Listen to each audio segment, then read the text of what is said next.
அரசியல் நிகழ்வுகளில் பல்வேறு பொது சொத்துக்களுக்கு சேதம் விளைவிக்கப்படுகிறது. பல ஆண்டுகளாக தமிழகத்தில் நடந்து வருகிறது. ஆக ஒரு பொதுவான கைட்லைன்ஸை உருவாக்க வேண்டும் என்று தமிழக அரசுக்கு கடந்த முறை நீதியரசர் அவர்கள் உத்தரவிட்டிருந்தார்கள். இன்று அந்த வழக்கு மீண்டும் விசாரணைக்கு வந்த பொழுது தமிழக அரசினுடைய சார்பில் ஆஜரான வழக்கறிஞர் எங்களுக்கு கூடுதல் அவகாசம் வேண்டும் என்று கேட்டு ஒரு எஸ்பியினுடைய பிரமாண பத்திரத்தை தாக்கல் செய்தார்.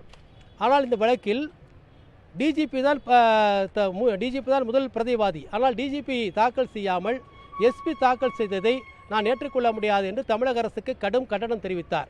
கண்டனம் தெரிவித்து அடுத்த முறை டிஜிபி அவர்கள் இந்த பிரமாண பத்திரத்தை தாக்கல் செய்ய வேண்டும், அதுக்குள்ளே நீங்கள் கைட்லைன்ஸை ஏற்படுத்த வேண்டும் என்று கேட்டுக்கொண்டு கடந்த வருகின்ற 16/10/2025 அன்றைக்கு இந்த வழக்கு ஒத்திவைக்கப்பட்டுள்ளது. அதே போல் தமிழக உயர்நீதிமன்றம் இந்த வழக்கில் இந்த கைட்லைன்ஸை உருவாக்கக்கூடிய இந்த வழக்கில் தமிழக உள்துறை செயலாளர் அப்புறம் தலைமைச் செயலாளர் 2 வரையும் அவர்களாகவே பார்ட்டியாக சேர்த்திருக்கிறார்கள்.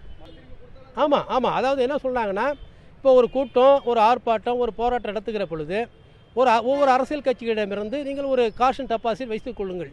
சப்போஸ் ஏதாவது ஒரு சேதாரமோ அல்லது மற்ற நஷ்டங்களோ ஏற்பட்டால் அதிலிருந்து பணத்தை பிடித்துக் கொள்ளலாம்.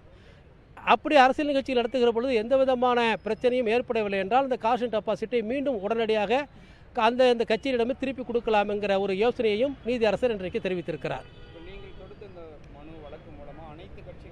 ஆமாம் இன்றைக்கி இந்த தமிழக வெற்றிக் கழகம் தொடுத்திருக்கக்கூடிய இந்த வழக்கினால் பல எதிர்கட்சிகள் இன்றைக்கு பலன் பெறுவார்கள்.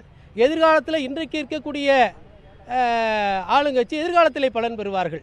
அனைத்து கட்சிகளுக்கும் பொதுவான ஒரு கைட்லைன்ஸை உருவாக்குவதற்கு தமிழக வெற்றிக் கழகத்தினுடைய இந்த வழக்கு முன்மாதிரியாக இருக்கும். இந்த வழக்கிலே ஒரு சில கட்சிகள் எங்களை இடைமனுவாக சேர்த்து எங்களை பேச அனுமதி அளிக்க வேண்டும் என்று கேட்டுக்கொண்டார்கள். அதை உயர்நீதிமன்றம் நிராகரித்தது.